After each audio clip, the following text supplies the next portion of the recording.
حضرت آدم علیہ السلام کی پیدائش کا واقعہ ایک عظیم اور دلچسپ کہانی ہے جو عبرت اور حکمت سے بھرپور ہے۔ چلیے اس واقعے کو آسان اور دلچسپ انداز میں سنتے ہیں جس سے سننے والے اس کہانی سے پوری طرح واقف ہو جائیں۔ آغاز ایک نیا فیصلہ۔ دنیا کا آغاز ہونے والا تھا۔ اللہ تعالیٰ نے فرشتوں کو اکٹھا کیا اور انہیں ایک نیا فیصلے کے بارے میں بتایا۔ میں زمین پر اپنا خلیفہ بنانے جا رہا ہوں۔ فرشتوں کو حیرانی ہوئی۔ انہوں نے پوچھا، اے اللہ، کیا آپ ایسی انسان کو پیدا کریں گے جو زمین پر فساد مچائے گا اور خون بہائے گا؟ ہم تو ہر وقت آپ کی تسبیح اور عہد کرتے ہیں۔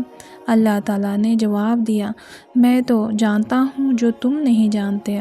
فرشتوں کو سمجھ نہیں آیا کہ اللہ ایک ایسے مخلوق کو زمین پر کیوں بھیج رہے ہیں جو ان کے خیال میں غلطیاں کرے گا۔ حضرت آدم علیہ السلام کی پیدائش۔ اللہ تعالیٰ نے مٹی سے آدم علیہ السلام کی شکل بنائی۔ پہلے تو یہ ایک تصویر تھی جو مٹی سے بنی تھی۔ فرشتوں نے اس تصویر کو دیکھا اور حیران ہو گئے۔ پھر اللہ تعالیٰ نے حضرت آدم علیہ السلام میں اپنی روح پھونک دی۔ جیسے ہی اللہ کی روح حضرت آدم علیہ السلام کے جسم میں داخل ہوئی، ان کی آنکھیں کھل گئیں اور وہ زندہ ہو گئے۔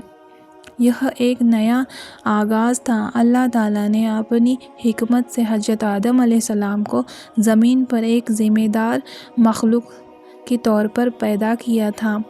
فرشتوں کا سجدہ اور ابلیس کی بغاوت۔ جب حضرت آدم علیہ السلام زندہ ہو گئے تو اللہ تعالیٰ نے تمام فرشتوں کو حکم دیا کہ وہ آدم علیہ السلام کے آگے عزت کے طور پر سجدہ کریں۔ فرشتوں نے اللہ کا حکم فوراً مان لیا اور سجدہ کیا، لیکن ابلیس جو جن تھا اور اللہ کی عبادت کرتا تھا، اس نے سجدہ کرنے سے انکار کر دیا۔ اللہ تعالیٰ نے ابلیس سے پوچھا، تجھے کس چیز نے روکا کہ تو آدم کو سجدہ نہیں کرتا جبکہ میں نے تجھے حکم دیا؟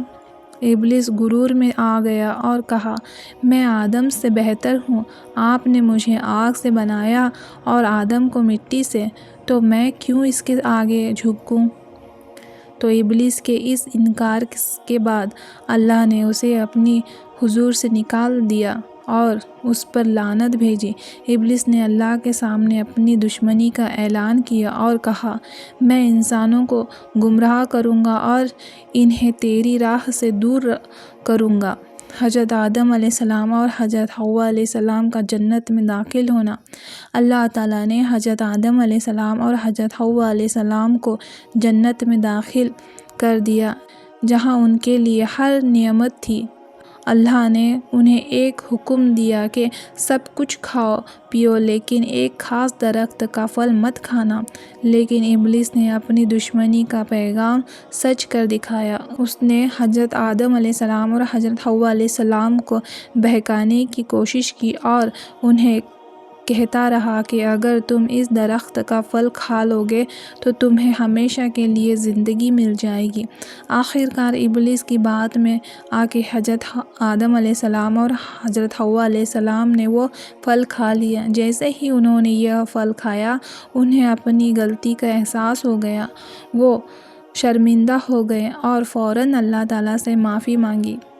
دنیا میں بھیجنے کے فیصلے اور سبق۔ اللہ تعالیٰ نے حضرت آدم علیہ السلام اور حضرت حوا علیہ السلام کو معاف کر دیا، لیکن ساتھ ہی یہ فیصلہ کیا کہ انہیں دنیا میں بھیجا جائے۔ دنیا میں انہیں اپنے اعمال کے امتحان سے گزرنا تھا۔ اللہ نے انہیں وعدہ دیا کہ اگر تو اور ان کی اولاد اللہ کی راہ پر چلیں تو وہ پھر سے جنت میں واپس آئیں گے۔ اس واقعے سے ہمیں یہ سبق ملتا ہے کہ انسان سے غلطی ہو سکتی ہے، لیکن جو اپنی غلطی کا اقرار کرتا ہے اور اللہ سے معافی مانگتا ہے، اللہ اسے ضرور معاف کرتا ہے۔ ابلیس ہمیشہ انسان کو گمراہ کرنے کی کوشش کرتا ہے، لیکن جو اللہ کا حکم مانتا ہے وہ کبھی گمراہ نہیں ہوتا۔ تو ناظرین، اگر آپ کو یہ واقعہ پسند آئے تو لائک، شیئر، سبسکرائب کریں۔ جزاک اللہ۔